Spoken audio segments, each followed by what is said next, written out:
This is the Greg Bedard Patriots Podcast with Nick Caley. He's Greg, I'm Nick. Let's talk football. Thanks to Athletic Greens and for helping sponsor this very fine podcast. I do say so myself. Hopefully everybody is doing well. Greg, we have a lot to get to, my friend. Of course, everybody is talking about the offensive coordinator position, and we have some news today. We're taping this on Wednesday, early afternoon for you, mid-morning for me. And the Patriots have requested permission to speak with Vikings wide receivers coach Keenan McCardell, a blast from the past. I had him on a couple of fantasy teams back in the day. He was awesome for me. Lots of production. Keenan is part of a growing list, Greg. Just kind of give people a general overview first on Keenan, how he fits in, and also just this list and what it might look like right now. Okay, so the latest reports from NFL Network is that and now I just clicked on their link, and of course it's freaking it's mangled. But I think NFL Network is reporting Keenan McCardell and also Nick Caley will be interviewed, and also Bill O'Brien. Nick Caley is scheduled. Keenan McCardell is requested, and Bill O'Brien is looming there. As far as McCardell. He played for Belichick in Cleveland. He's been a wide receivers coach with the Jaguars for, a while, the team that he played with and sort of rose to fame. So, Caley is interviewing for the job today. Here's my quickie thought on all three of those names. This could be the extent of it. I mean, if you're Bill Belichick, and you want to hire Bill O'Brien, and there are certainly strong reports about that, including from Tommy Kern, which we'll talk about in a second. It could be done. I mean, Caley has interviewed for the Jets offensive coordinator job, so it would be a bad look it's just a bad look in general if he's getting an interview with the Jets, but he's not getting one with his own team. And right. I certainly have thoughts on Caley that we'll get to. Keenan would represent satisfying the Rooney Rule, which you need to, for a coordinator position, you need to interview at least one outside minority candidate. And, of course, Bill O'Brien's the leader in the clubhouse. Could there be more names? Yeah, sure. I mean, Keenan is interesting because, looking at some of the lists, and there's a leadership sort of a leadership council in the NFL that puts out minority candidates, like guys that should be on teams' lists. I did not see him on there. He was a wide receiver. Like I said, he played for Belichick, played for a bunch of teams. He has been a wide receivers coach at the NFL, Redskins, Maryland, the Jaguars, and now the Vikings. To me, if I had to guess, and I don't know, I mean, he doesn't have anything that screams offensive coordinator candidate. This could be Belichick doing a solid for one of his former players, sort of getting their name out there, which that kind of stuff goes on a lot in these things, doing favors for agents, doing favors for former players. We'll have to see. Maybe Bill knows something about Keenan McCardell that, we don't know, or other teams, haven't seen yet. But at least in the middle of the week, it's now Wednesday, the Patriots are finally getting going on this. Like I said, they could be done. They if they get McCardell in here, they've interviewed Caley. If they reach some consensus with Bill O'Brien, they can move forward at that point in time. And we'll have to see how all that goes. All right, let's talk about Bill O'Brien. As you mentioned, our friend Tommy Curran has the Patriots strongly linked with B.O.B., saying that he's pretty much the target here. What are you hearing in your conversations with people about Bill O'Brien being the next offensive coordinator? Yeah, I mean, look, I have, Tom's a good reporter. He's right on a lot of this stuff. I'm just, he is obviously hearing this from influential people. So credit to him. I just don't have the same type of information that's as strong. I mean, I hear that And things can change very quickly. But the last I heard over the last couple of days that I don't know if Bill O'Brien's all that keen on this opening. I think he has a lot of I think he would have a lot of questions, and it would be logical as far as coaching alignment. What's that look like? Who's on his staff? Is Bill going to say like X, Y, Z need to be on your staff? Matt Patricia is going to coach the offensive line. Joe Judge is going to coach quarterbacks. That's how it looks. And does O'Brien have any input as far as personnel going forward? Changes there, or is he sort of saddled with the roster and Bill says like, look, these are going to be our priorities in free agency. We'll give you X and Y, but we're going to do more on defense or special teams or what have you. So I think, I think that O'Brien needs to be sold on the Patriots, that this is a good position for him. There's a lot of things going for the Patriots, but I think there are a lot of question marks about what they look like offensively going forward. And if you're Bill O'Brien, I think part of that landscape is, all right, so what's the deal with Mayo now? Is he the successor in waiting? What's the point in me coming to the Patriots? Is it, I want my next job. I mean, my whole point of this largely is to get my family settled and back together. My understanding is that his family lived back in Houston and he was at Alabama. That's not good for anybody, as I'm sure people would understand. So now it's like, we want to have more of a home base, and is coming to the Patriots for 2 or 3 years and then working under Gerard Mayo. If does O'Brien have a shot at the head job or not? If he doesn't, then wouldn't you think about working someplace else? So there are a lot of dynamics going on. The bottom line is like, I just don't know how solid O'Brien is on this. Curran could be knocking this out of the park. I don't know. And it could be, it's, almost imminent that he's going to be offensive coordinator. I hope that's the case. I think that's the best case scenario for all involved. Mac Jones, the offense, Bill Belichick himself, and the Crafts. But is that reality? I don't know. Yeah, there's just so many questions, and we never got to it last week about the Mayo thing. I wanted to ask you, I don't think we got to it, how much the Mayo story would impact somebody like Bill O'Brien, who obviously has his eyes keen on another opportunity to be the head coach in the NFL somewhere. So it'll be interesting to see how those power dynamics come together over the next few days. It's a no-brainer that Bill O'Brien should be the guy. I think all of us agree on that. He checks pretty much every single box. The other question, like if I'm Belichick and Kraft, does it matter if Bill O'Brien is here for a year or two? Do you want somebody who might be here for 2 years, 3 years, 4 years, or you just want to get this thing settled right now? I think there has to be urgency because of Mac Jones walking into his third year. I mean, we're starting to get close to that. Do we pick up his 50-year option or not? And we're starting to get close, Greg, to trying to figure out whether or not this guy is your legitimate franchise quarterback. So I said this last offseason. The biggest thing right now, the number one priority for this football team is to figure out Mac Jones. And, is Mac Jones going to be your guy? The biggest thing last offseason was supporting him in the right way to put him in a position to prove that he could be the franchise guy. The Patriots fumbled that. We all saw it. Belichick has admitted it behind closed doors, which is why we are where we are right now.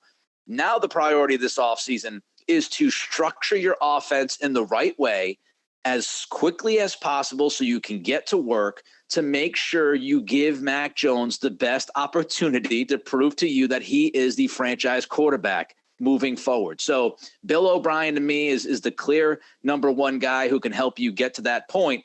It's just whether or not O'Brien's going to care. Will I get a shot at head coach? Do I just want to go back home for a couple of years with the family and kind of settle my stuff and then, look for jobs? That's going to be up to Bill O'Brien. The $1 million question, of course, is if Bill O'Brien, as Tommy is reporting, is the guy and it feels almost imminent, as you just said, what happens if B.O.B. says no thanks to B.B.?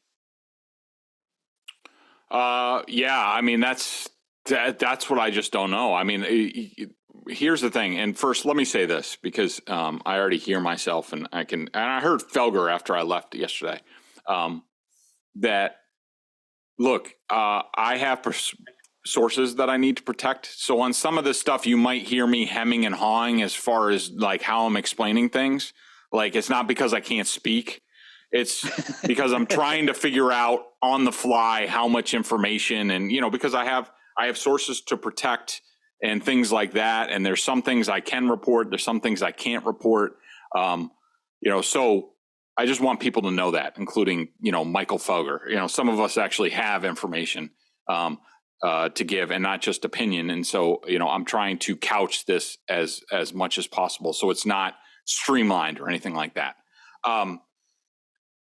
I think that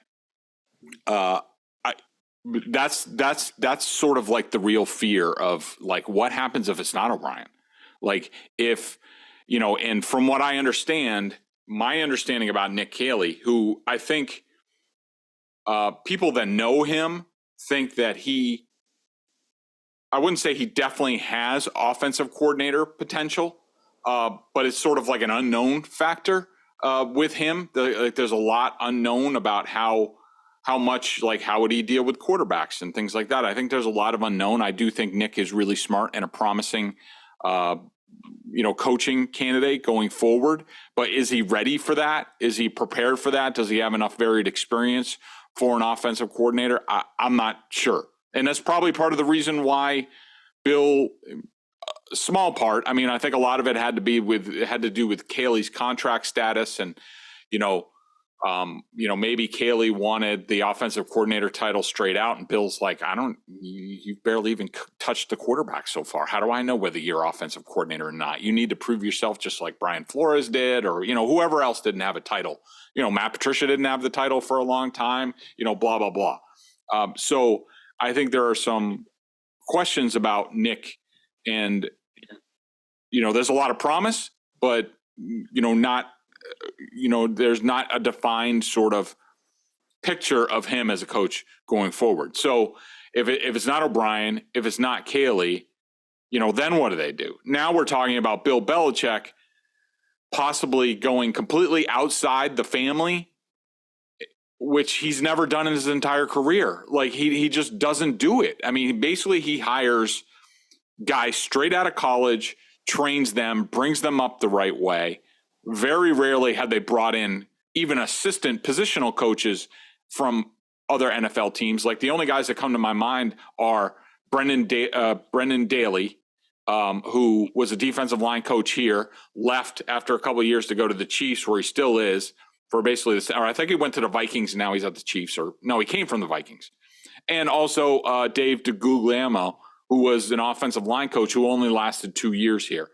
So those things didn't go well. Bill, I mean, even you look back to Dean Pease. Dean Pease came from being a college NFL head coach.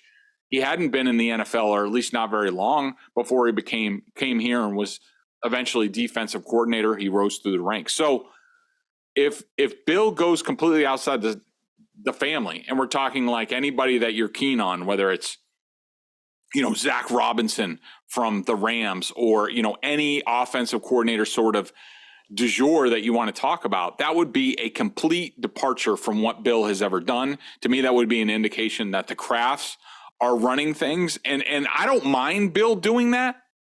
But here's the thing. He's got to empower that guy to do it all the way. Like, if you're going to do that, then he needs to hire his own staff. Bill needs to tell him, you need to bring in a young quarterbacks coach that's going to learn the ways. So if you get a job, because just imagine Zach Robinson, who's the quarterbacks coach of the Rams, who's been touched by Sean McVay and now for 1 year by Bill Belichick, and say he turns the offense around and they're great. He's as good as gone. He's getting a head coaching job in like 0.2 seconds. So then who's the next guy? That's how they got into this mess, because Bill stopped preparing people. So whatever he does, he needs to make sure the succession plan is in place and they're actually moving towards that. Yeah. And, when you look at the Kraft Belichick relationship and how this is going to be handled, it's fascinating. Kraft, it seems like the Gerard Mayo thing was mostly Kraft driven. Not to say that Belichick didn't want to keep him, as Phil Perry has said, another friend of the podcast, as Phil has said in his reporting, this had to go across the desk of Belichick. And, this wasn't like, oh, willy nilly, let's just throw this ish out there. But, now that you have, I don't want to say promised because it's too strong of a word, but now that you've told Mayo, hey, look, you're going to have a good opportunity at being the guy after Bill, if that's the conversation that was made, like we're going to give you an opportunity to prove yourself to be that guy, then what's the conversation with Bill O'Brien? And can Kraft kind of help guide Belichick? Does Belichick even want his help to guide this situation, or does Belichick want to have these conversations with Bill O'Brien? This is I think the difficulty here, where in theory we have no issue with Kraft getting involved, and at this point I think it was needed, but now it's okay, you kind of have two cooks in the kitchen with certain things, and then you have Belichick as the only cook in the kitchen for a lot of the other stuff. Like, how is that communicated?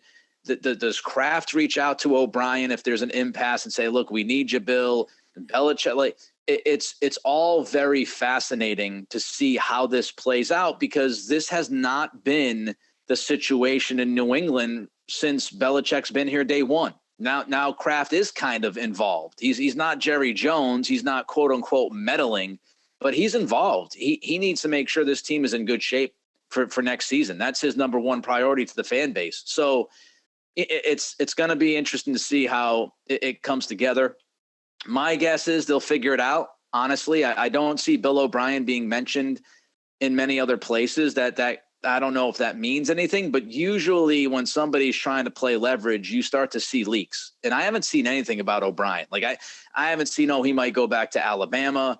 I haven't seen, this team's interested in Bill O'Brien, that team's interested in Bill O'Brien. We haven't seen a lot of that. So I wonder if that means O'Brien, this is kind of in a delicate stage, which is why Tommy feels pretty confident. And look, I don't have any inside sources. Greg's the guy with the intel, right?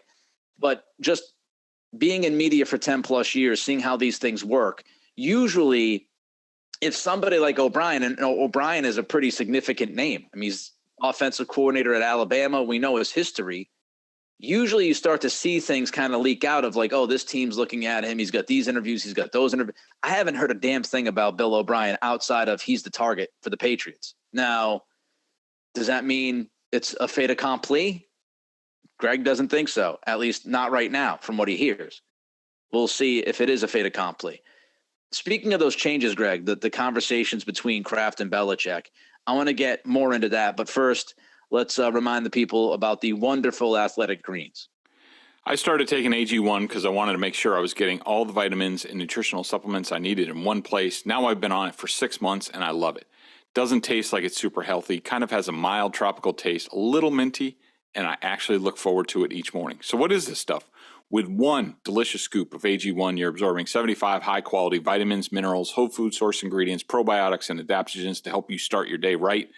This special blend of ingredients supports your gut health, your nervous system, your immune system, your energy, recovery, focus, and aging, all the things you're looking for. I take it first thing in the morning. It's now part of my morning routine, and I'd be lost without it. I love how it contains less than 1 gram of sugar, no GMOs, no nasty chemicals or artificial anything, while still tasting good. It does. Right now, it's time to reclaim your health and arm your immune system with convenient daily nutrition. It's just 1 scoop in a cup of water every day. That's it. No need for a million different pills and supplements to look out for your health. To make it easy, Athletic Greens is going to give you a free 1-year supply of immune-supporting vitamin D, which will certainly help you people in New England get through these winters, and 5 free travel packs with your first purchase. All you have to do is visit athleticgreens.com/Bedard. Again, that's athleticgreens.com/Bedard to take ownership over your health and pick up the ultimate daily nutritional insurance. All right, so I talk about these conversations between Belichick and Kraft and how much Kraft is involved, and you talking about maybe grabbing somebody from the outside if Bill O'Brien and Caley aren't the answers and what that would mean. Just kind of your thoughts, Greg, about whether or not we're witnessing a fundamental change within the fabric of this franchise between owner and head coach and how that might impact things moving forward. Yeah, I mean, I don't. I'll be interested to see, really, Nick. I mean, it's very rare that you get a 70-year-old man who has been accustomed to doing things his way, especially the last 20 plus years in New England, and now all of a sudden he's going to really change. He is who he is because he has certain beliefs that have been shaped over time by trial and error and observation and all this stuff. And he has a certain way of doing things. All I can tell you is this, that the biggest thing is what needs to come out of this is, and where I think the disconnect has been certainly this year with the Patriots, who, and we'll get to this, who I think still should be playing football if they did things somewhat right. But I think that Belichick, the reason that Bill could make up for some of the shortcomings on this team is because he had sort of like a head coach offense that sort of directed that. He spent very little time with the offense during the course of a game week or even on game day. And my understanding is this year, which you understood, and it was part of the trepidation about the alignment that they went with this year, is that Bill spent a vast majority of his time on offense, with the offense, trying to get that figured out. And he wasn't as much in on defense and special teams. And you can say, and I already hear it now, that even like a week after the season, everyone's talking about like how good the defense is. Okay. Like, really? I mean, against a bunch of backups, like was it better against the better offenses? Has it, it's been the same problem to me going back to the 2019 season, where these guys make their living and pump up their stats against teams that aren't good or quarterbacks who aren't good. And when push comes to shove, they can't do what's needed. I mean, just look at the Giants. The Giants aren't that great. Aren't that great on defense. They're not that talented. They're not more talented than the Patriots. Yet Wink Martindale figured out a way to shut down Justin Jefferson. I thought the Dolphins did a decent job after the sort of first touchdown of then shutting Stephon Diggs down. The Patriots didn't do that at all this year. They got consistently burned by the top targets, where in years past, Belichick would have had that all buttoned up. And so, my understanding is like he didn't spend as much time with the special teams and defense, and look at the end result. So to me, what needs to fundamentally change is Bill needs to get back to being on the defense, being with the special teams, coaching that side up as good as possible, and having somebody in charge of the offense that really brings that to another level and takes care of that for him. So let Bill be Bill, like he has been over the balance of his career, but he really needs to find that. That's why, O'Brien's the perfect guy for that. Yeah, so we'll see if there is a fundamental change. I don't think we want to go too far here with it. My gut, and honestly, it's just a gut, again, based off of the lack of other stuff we're hearing with O'Brien. My gut is that Bill O'Brien will be the next offensive coordinator of the Patriots, and that he will be that head coach of that side of the football. And he will likely get, one or two assistants underneath him that are his guys. I know, Yep. Doug Marrone's been thrown out there as possible offensive line coach because he and O'Brien have a very close relationship. That would make a lot of sense. But I think that's where we're headed. I think because Tommy has been so strong on this, and because we have not seen a lot about Bill O'Brien outside of New England,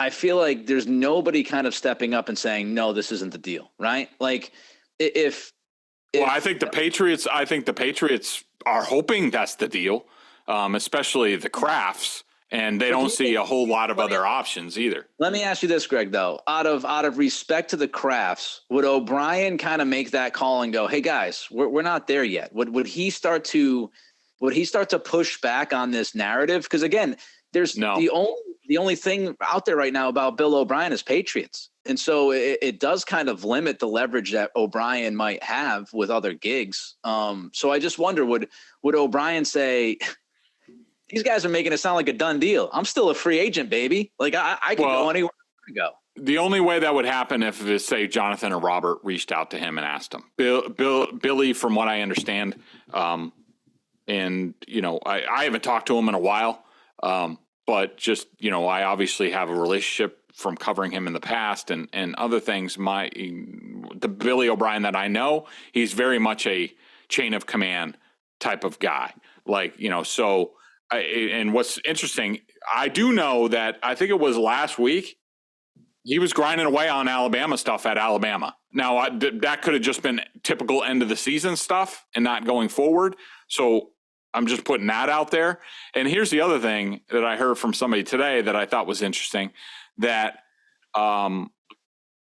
that if there's pressure being applied to O'Brien, to that, these sort of reports are aimed at, basically pushing it in that direction, right.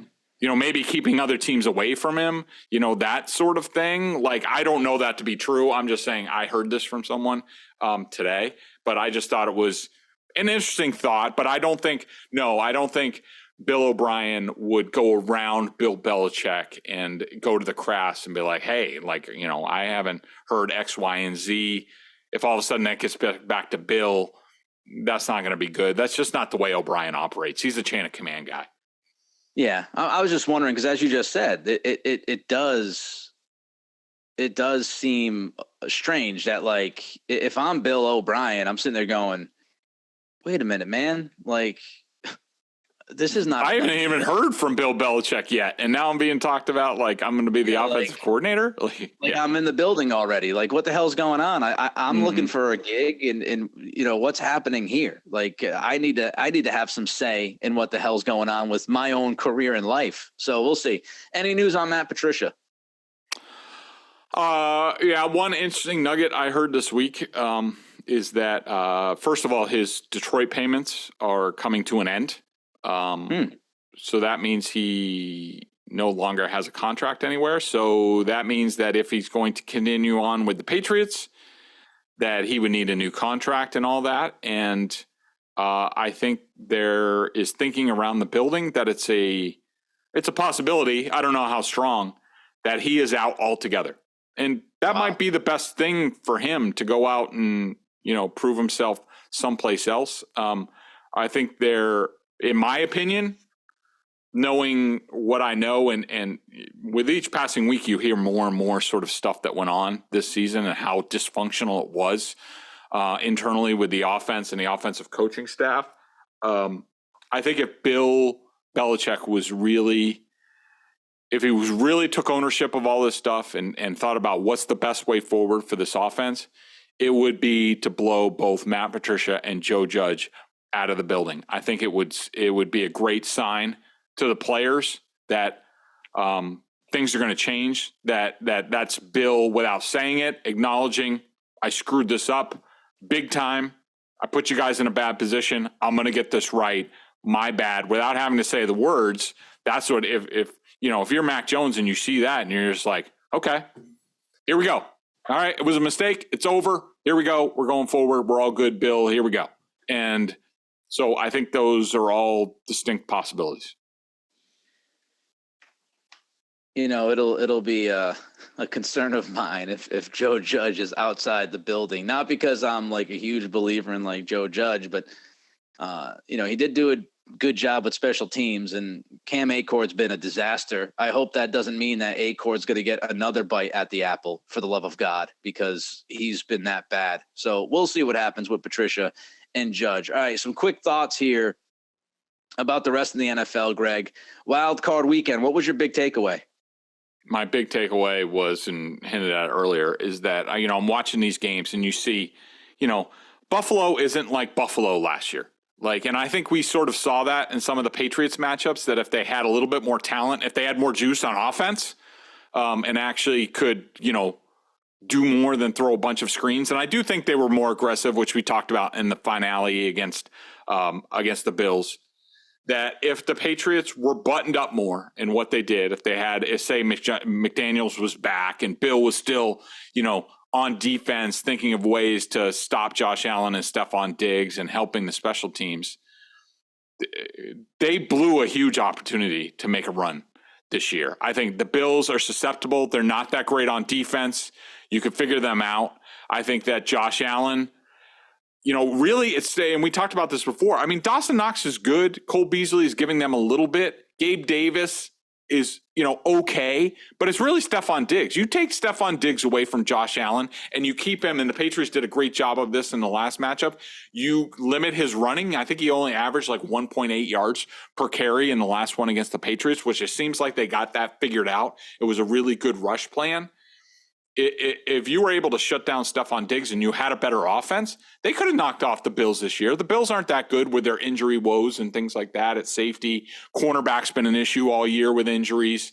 The offensive line is decent, but I don't think it's great. And now the Bengals, with their offensive line, is a complete disaster now that Jonah Williams is probably out for the rest of the playoffs. They're terrible across the board now. So they spent the whole second half in that game against the Ravens, just trying to figure out how quickly to get the ball out of Joe Burrow's hand, because they know they can't protect anymore. They can't run the ball. They can't protect. So they're susceptible. Yeah, the Chiefs are good, but you can do maybe in a one game scenario, you could do something against the Chiefs. But if the Patriots had their stuff together this year on the coaching side, I think they had enough talent to at least win one game. And then you never know. It's a matchup type situation. I wouldn't have ruled out that they could have gone to the AFC Championship game this year. But to me, it just shows Belichick completely mangled the season, wasted it for everybody, and just blew a chance for the Patriots to do something significant. My big takeaway was there's just like so many issues with coaching in the league, and the mismanagement and the lack of execution. And people always talk about, this guy's a great coach. That guy's a great coach. How many truly great coaches are in the league right now? I mean, Mike McDaniel, his clock management. I mean, what are you doing? You've got guys running into the huddle with 10 seconds left on a 4th and 1 with the game on the line that gives you a delay of game penalty. You've got to use pretty much all of your timeouts because you can't get the play call in time to your quarterback, who's the third string quarterback. I mean, it was a debacle for Miami.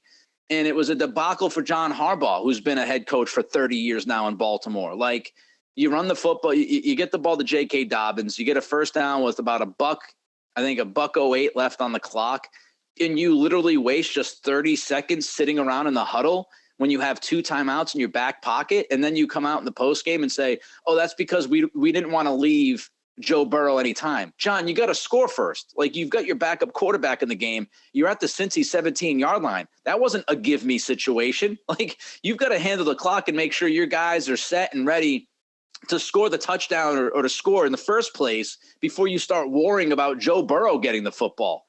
The first step is to score, and you've got timeouts in your back pocket. I mean, just a mess. Kirk Cousins throwing 5 yards short of the sticks on a 4th and 8 with your season on the line. What the hell is going on? I mean, it was a dramatic, fun weekend, but there was so much bad coaching and execution, man. I've said it all year long, Greg, and you've been with me. And Brady, who we'll get to in a second, he said this at the beginning of the year when he was asked about parity. And Tom said, like, what I see is just a lot of bad football. Fact. Like, we had a lot of bad football this year. And that continued in the first super wild card weekend this past weekend because there was just so much bad coaching and execution. All right, Brady, that did not go well on Monday night, Greg. That did not go well at all for Tommy. Your thoughts on Brady? Is this it for him, or is he coming back?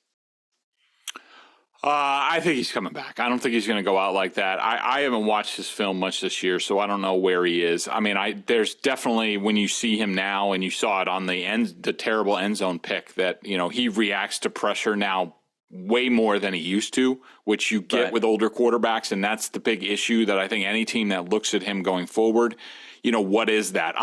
From watching Brady over the balance of his career, I'm willing to give him the benefit of the doubt that that's just the accumulation of being behind a bad line all year and taking hits all year and no running game. And just like, look, if I don't do this, then I'm not going to last the season, and just bad habits that developed over the course of the season. I think Tom Brady, if you put him behind a good line, give him a running game and give him weapons, I think he's still a really good quarterback, a top 10 quarterback in this league. I don't think what you saw at the end is him. I don't think he'll go out like that. And to me, I hope that I hope that Vegas is a real opportunity for him, because I do think, they make a move I think they're pretty solid on the offensive line, right guard, right tackle. They have some things, even though Illuminor, surprise, surprise, actually played better as the season went on and was very solid at right tackle. Bars at right guard was kind of a disaster, but he's young, so maybe there's upside there that I don't know about. But Colton Miller's an excellent left tackle. Dylan Parham had a good rookie season at left guard, a third rounder. And then you have those weapons. You get Brady, Devontae Adams, Darren Waller, Hunter Renfrow, Mac Hollins. I'm sure they'll have more there with Josh Jacobs if they bring him back on franchise tag or what have you. Plus, with McDaniels, having McDaniels run the offense and knowing exactly what Brady needs and game planning that, to me, that's the best situation for everybody involved, but we'll see. Byron Leftwich was exposed this year as an offensive coordinator without Arians helping him and some of his thoughts within the offense. I don't know how many times it would run the ball on first down, even though it didn't work over and over and over again this year. First down run, first down run, first down run, first. And there are a lot of issues in Tampa. I think Tommy can still play. I think physically he's still there. I think mentally he's still there. I don't think he's going to leave. I agree with you, Greg. I don't think that's the last time we see him playing football. He's too competitive of a guy to go out like that. I think he returns, and the Raiders have made a lot of sense since day one. So, and there have been some thought out there that Brady won't play in the NFC because of his respect for the Glazers and stuff like that. I don't know if that's true, but if that's true and he's solely focused on the AFC, then the Raiders make a ton of sense with McDaniels. All right, we start with the Chiefs, Jags. Chiefs -8. Yeah, I like the Jaguars. I like their talent level, and I like Peterson as a coach. But and the Chiefs are one of these teams that plays down to their opponent. Plus, they were off a week, so I could see them starting a little bit slow or lulling at some point. So, I'm looking at that 8 number. But I think at the end of the day, I think the Chiefs have found, even though they started this season sort of like, what are they going to do without Tyreek? And what are we going to do? We have all these different pieces. I think they've really started to hit their stride as far as figuring out how to use their pieces to their advantage. I mean, I think Kadarius Toney is a guy who gets more dangerous by the week. And they have the different running backs, whether it's McKinnon or my guy Pacheco from Rutgers. They have figured out how to use all those pieces, and it makes the Chiefs, while they don't have the high-end talent of a Tyreek Hill anymore, they might be even more dangerous now because they can attack you in so many different ways. Yeah, give me the Chiefs -8. Eagles -7.5 against the Brian Daboll New York Giants. So this is another one of those third-time divisional games, which we saw, with the Ravens and the Bengals. Like, those things tend to be a grudge match, even though the Eagles are, much more talented. I just think the combination of Daboll and Wink Martindale on both sides of the ball. I think, Kafka as offensive coordinator, I think those guys know exactly the way they need to play the Eagles. I think they're going to have a great plan for the Eagles. I think the Eagles win, but I think it's going to be close. So I like the Giants to cover. I'm with you. I think the Eagles win the game, but NFC East battle, I think the Giants will do enough to keep it close. So I've got the Giants getting the 7.5. Bills -5 against Cincy. So this is two teams that, you wish they were at full strength going against each other. And it's, we saw the Bengals before the Damar Hamlin situation. They look like they were on their way to having their way with the Bills, but I just think this offensive line just changes things. I mean, they have 4 spots outside of center where Steady Teddy Karras is average, maybe a little bit above average, tough guy, good leader, all that stuff. But they're a complete disaster at left tackle, left guard, the rookie Volson. I don't think he's that good. Right guard and right tackle are a disaster. I just don't know how, and I don't think the Bills are tremendous on defense without Von Miller there on the edge. If Von Miller was in this game, I'd say the Bills win this game in a rout. but I think the Bengals defense is good. I think I like the Bills in this game, but I think more like 3 instead of the 5. Yeah, you took the words right out of my mouth. I think the Bills win the game, but Joe Burrow had a terrible offensive line his rookie year. He played pretty well. He had a bad offensive line last year. He got to the Super Bowl. Joe Burrow is used to playing with a pretty bad offensive line and still producing. I think Cincy's offense will give the Bills some issues skill position wise. But I still think the Bills at home with Josh Allen. Allen will just make one of those alien plays and they'll end up winning. But I would take the Bengals with the 5 points. And finally, Cowboys, Niners, -3.5. You give your thoughts first. Okay. So I think this is all about Dak Prescott. If Dak Prescott plays well, the Cowboys have a chance to be within striking distance, and they actually have a chance to win this game if Dak plays as well as he played on Monday night. I don't see that happening against this Niners defense, and this defensive line is so difficult to deal with, and everybody is focused on Nick Bosa. They've got several guys. Arik Armstead is no joke. Charles Omenihu was the best player for that Niners defensive line on the field last weekend. Bosa didn't get a pressure last weekend, and they still clamped down on Seattle in the second half. They figured out the running issues with Kenneth Walker and shut him down in the second half. So I think the Niners defense is good enough. Micah Parsons, the only thing, if I'm the Niners, that I would be concerned with is if Micah Parsons, like he did on Monday night, just takes over. And if he makes a couple of impact plays, that can change the game. But I like the Niners to win by at least 6 points. So I'm going with San Francisco. I agree with you. I just think that, I think this Brock Purdy thing is going to come to an end at some point in time. I do think the Cowboys are that type of team to do that, especially with their pass rush. I think they have the ability to impact the Niners passing game, but I do think the Cowboys are susceptible to the run. We'll see if Kyle Shanahan sticks with the run. But I just don't think Dak and McCarthy and those guys, I don't think they can, and Dan Quinn, I don't think they could put it all together to pull a road upset. So I'm going with the Niners probably by like 7 to 10 points. All right, let's get to the BSJ member question of the week, we'll call it. $39.99 on the annual plan at bostonsportsjournal.com. Get all the latest on all the Boston Pro sports teams. You know the spiel. Some great coverage over there with Greg with the chats that he does. Also looking at the coaches film. Again, $39.99 on the annual plan. What's the member question today, Greg? So I'm going through it, and I thought I could easily find one, but there's a lot of people just complaining about Bill Belichick or yelling at me for complaining about Bill Belichick. We'll go with this.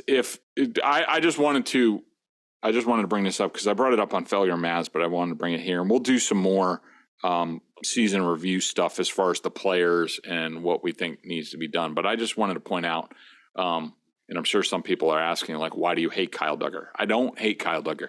Okay. I think he's an uber talented player that has never changed. I was a little bit disappointed by his season this year. When it came out, my grading, he was sort of in the middle of the pack on the team. Yes, he made big plays, but he gave up just as many big plays, if not more. I mean, you think about the Buffalo games, how many times he lost the tight end in the end zone. Both games he did that for touchdowns. The fourth down play before halftime against Miami in the season opener, he whiffed on that tackle. That's a touchdown that basically, won the game. And, when I see Kyle Duggar, what I see is Jamie Collins sort of 2.0, where Jamie looks the part. He looks like, and he is a ridiculous athlete. Kyle Duggar looks cool. He's a ridiculous athlete. They make astounding plays here and there where you're just like, holy crap, that guy is good. That's amazing. But at the end of the day, are they consistent enough to be a really good player? And I had those questions about Jamie Collins. The Patriots did because they wouldn't pay him. Now, there's also the difference. At least Jamie Collins had the excuse of he was the youngest player in his draft class. When the Patriots drafted him, he was the youngest player in that draft class. Kyle Duggar was 24 when the Patriots drafted him. He's going to be 27 this coming season, his contract year. Now, I'm not saying they shouldn't invest in him. I would love to have Kyle Duggar here. And we've talked about it before where they need to find the Patrick Chung 2.0 role for him and hit the sweet spot. And I think the Patriots have not put him in position to be as successful as he can be.